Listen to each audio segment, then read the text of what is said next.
Hey guys, Frank here and welcome to another episode of Digital Classroom. And today we're going to take a look at this shot. And how did I shoot this one?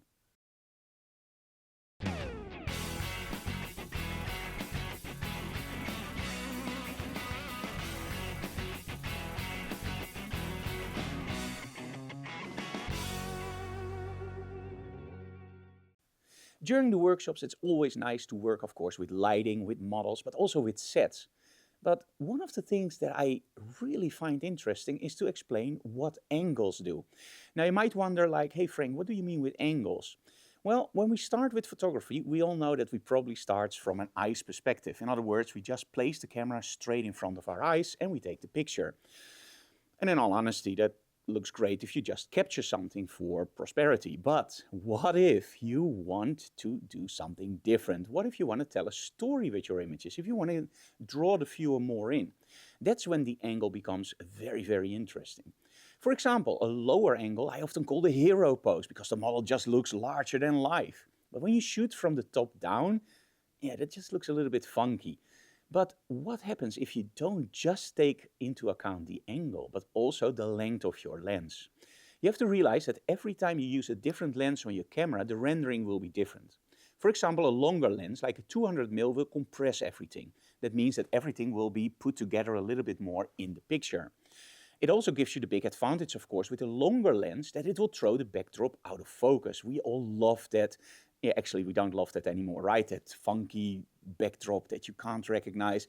It's great when you start out with your 1.2 lens, but in the end, you just want a great image, right? So, yeah, that part I don't find that interesting anymore. But as soon as you start using wider angles, then you lose that backdrop that's out of focus, but you get something back that's much more interesting, distortion. Now you might think distortion is a bad thing, and most of the times we actually think that distortion is a bad thing. We don't want it in there. But if you use it creatively, it can be awesome. Like for example, if you use a 70mm lens and you sit on the floor and you shoot up to your model, you shoot from a lower angle and it looks great, but if you do the same shot on a 24mm, this is a totally different image. And that's what actually in this set happens. I'm using one of my guitars, a great Epiphone, and I placed my model on a chair on our podium.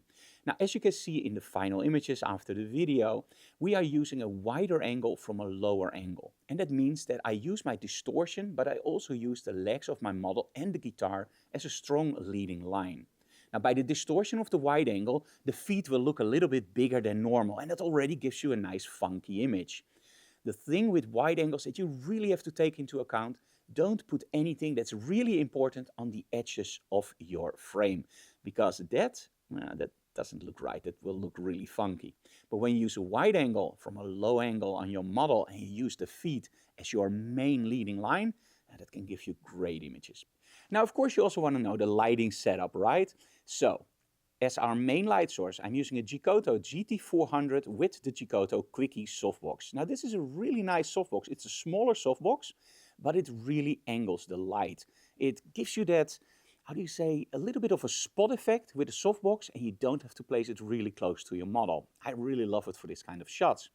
As my accent light, I'm using a Giotto GT200 with the Rogue magnetic system and of course a red gel to give that nice mood in the image. But hey, enough talk, let's go to the behind the scenes video and of course the final results.